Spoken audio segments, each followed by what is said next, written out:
সম্মানিত দর্শক, আসসালামু আলাইকুম। এখানে আন্তর্জাতিক সংবাদে যুক্ত হওয়ার জন্য আপনাকে অসংখ্য ধন্যবাদ। জানিয়ে দিচ্ছি আমাদের হাতে থাকা সর্বশেষ আপডেট। ইরান ও যুক্তরাষ্ট্র কি যুদ্ধের দ্বার প্রান্তে? পরমাণু কর্মসূচি নিয়ে যুক্তরাষ্ট্র ইরান উত্তেজনা তুঙ্গে। চুক্তি না হলে তেহরানে বোমা হামলার হুমকি দিয়েছেন মার্কিন প্রেসিডেন্ট। তবে ট্রাম্পের এমন কড়া বার্তার পরেও নিজ অবস্থানে অনড় ইরান। যুক্তরাষ্ট্র হামলা চালালে পাল্টা আঘাতের হুঁশিয়ারি দিয়েছেন দেশটি। সম্প্রতি মার্কিন প্রেসিডেন্ট ডোনাল্ড ট্রাম্প ইরানের সর্বোচ্চ নেতা আয়াতুল্লাহ আলী খামেনিকে সরাসরি চিঠি পাঠিয়ে হুঁশিয়ারি দিয়েছেন, নতুন সমঝোতায় না এলে সামরিক পদক্ষেপ নেবে ওয়াশিংটন। তবে খামেনি তা সরাসরি প্রত্যাখ্যান করেন। এবার ইরানকে ফের হুঁশিয়ারি দিলেন ট্রাম্প। মার্কিন সংবাদ মাধ্যম এনবিসিকে দেয়া সাক্ষাৎকারে ট্রাম্প বলেন, ইরান যদি নতুন পারমাণবিক আলোচনায় রাজি না হয় তাহলে সামরিক পদক্ষেপের মুখোমুখি হতে পারে দেশটি। ট্রাম্প আরও জানান, ইরানের ওপর নতুন করে দ্বিতীয় পর্যায়ের নিষেধাজ্ঞা আরোপের পরিকল্পনা রয়েছে তার।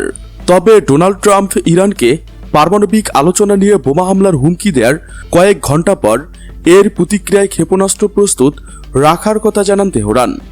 সংবাদ মাধ্যম তেহরান টাইমসের মতে, ইরানের সশস্ত্র বাহিনী এমন ক্ষেপণাস্ত্র প্রস্তুত করেছে যা বিশ্বজুড়ে যুক্তরাষ্ট্র সম্পৃক্ত অবস্থানগুলোতে আঘাত করার কার্যকরী ক্ষমতা রাখে।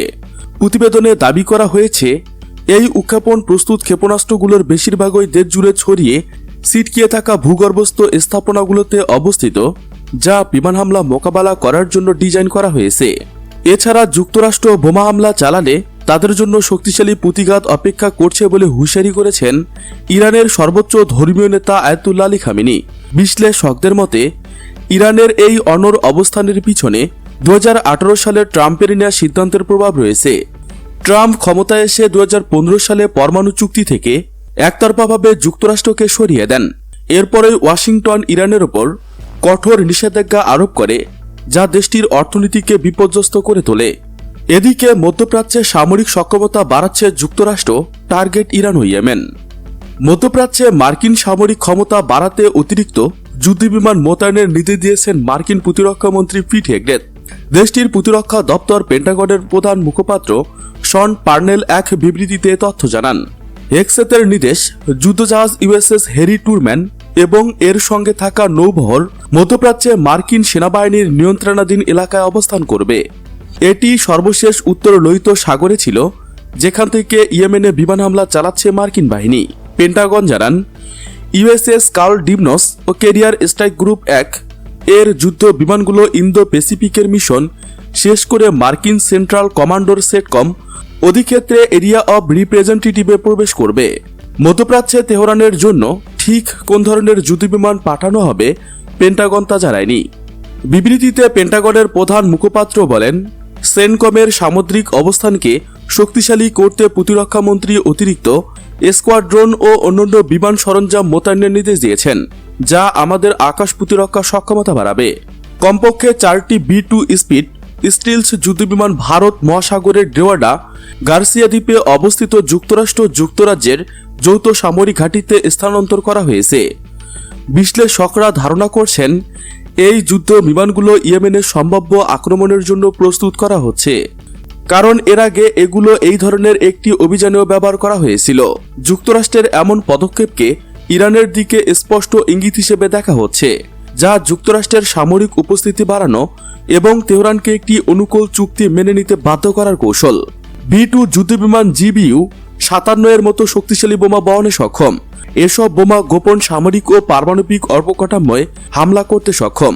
এ কারণে যুক্তরাষ্ট্রের এই পদক্ষেপকে ইরানের শক্তিশালী স্থাপনাগুলোতে হামলার প্রস্তুতি হিসেবে দেখা হচ্ছে।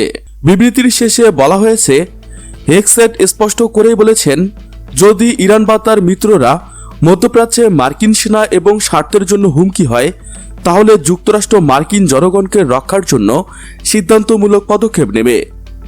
এদিকে ইরানে হামলার ব্যাপারে রাশিয়া তুরস্কের না। ইরানের পারমাণবিক ইস্যুটি রাজনৈতিক ও কূটনৈতিক উপায়ে সমাধানের আহ্বান জানিয়েছেন রাশিয়া। মস্কোর মুখপাত্র দিমিত্রি পেলসভ এ আহ্বান জানিয়ে বলেছেন, সমস্যাটি কেবল শান্তিপূর্ণ উপায়ে সমাধান করা উচিত। আর তুরস্কের পররাষ্ট্রমন্ত্রী হ্যাগাল ফিদান বলেন, যুক্তরাষ্ট্র ইরানে হামলা করুক তা তার দেশ চায় না। আন্তর্জাতিক সংবাদ মাধ্যমগুলো বলেছে, ইরান তার পারমাণবিক কর্মসূচি নিয়ে আলোচনা করতে অস্বীকৃতি জানানোর পর দেশটিতে হামলা শুরুর হুমকি দিয়েছেন মার্কিন প্রেসিডেন্ট ডোনাল্ড ট্রাম্প। এমন হুমকির ব্যাপারে আপত্তি জানিয়ে পেলসভ বলেন, রাশিয়া মনে করে ইরানের পারমাণবিক ড্রেসারের সমস্যাটি রাজনৈতিক ও কূটনৈতিক উপায়ে সমাধান করা উচিত। সব বিষয় নিয়ে আলোচনা করার সময় কূটনৈতিক প্রচেষ্টার উপরেও মনোযোগ দেওয়া গুরুত্বপূর্ণ। পেলসভ উল্লেখ করেছেন, রাশিয়া এখন যুক্তরাষ্ট্রের সঙ্গে সম্পর্ক পুনরুদ্ধারে নিযুক্ত। তা সত্ত্বেও ইরান এখনও রাশিয়ার মিত্র অংশীদার। তিনি জোর দিয়ে বলেন, মস্কো ও তেহরান বহুমুখী সম্পর্ক গড়ে তুলেছে। তুরস্ক একই রকম বার্তা দিয়েছে। তেহরান ও ওয়াশিংটনের মধ্যে পারমাণবিক চুক্তি না হলে ইরানে বোমা হামলা চালানোর বিষয়ে ট্রাম্পের হুমকির প্রতিক্রিয়ায় তুরস্কের পররাষ্ট্রমন্ত্রী হাকান ফিদান বলেন, তুরস্ক এই অঞ্চলে অস্থিতিশীলতার জন্য নতুন উৎসে আগ্রহী নয়। যুক্তরাষ্ট্র ইরানে হামলা করুক তা তার দেশ চায় না। এক সংবাদ সংস্থাকে ফিদান বলেন, এই অঞ্চল অস্থিতিশীলতার আরেকটি বড় উৎস হল নতুন করে যুদ্ধ। এটি মেনে নেওয়ার মতো নয়।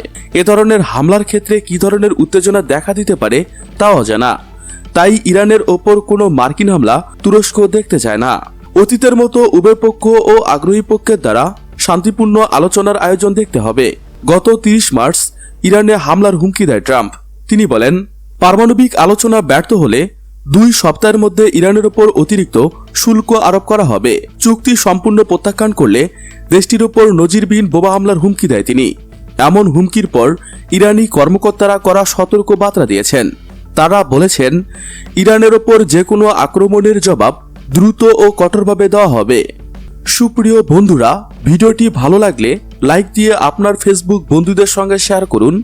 নিয়মিত আন্তর্জাতিক সংবাদ পেতে চ্যানেলটি সাবস্ক্রাইব করে বেল বাটনে ক্লিক করুন। লাইক কমেন্ট শেয়ার করতে একদমই ভুলবেন না। আজকের মতো এ পর্যন্তই। দেখা হবে পরবর্তী ভিডিওতে। Thanks for watching my video. আল্লাহ হাফেজ।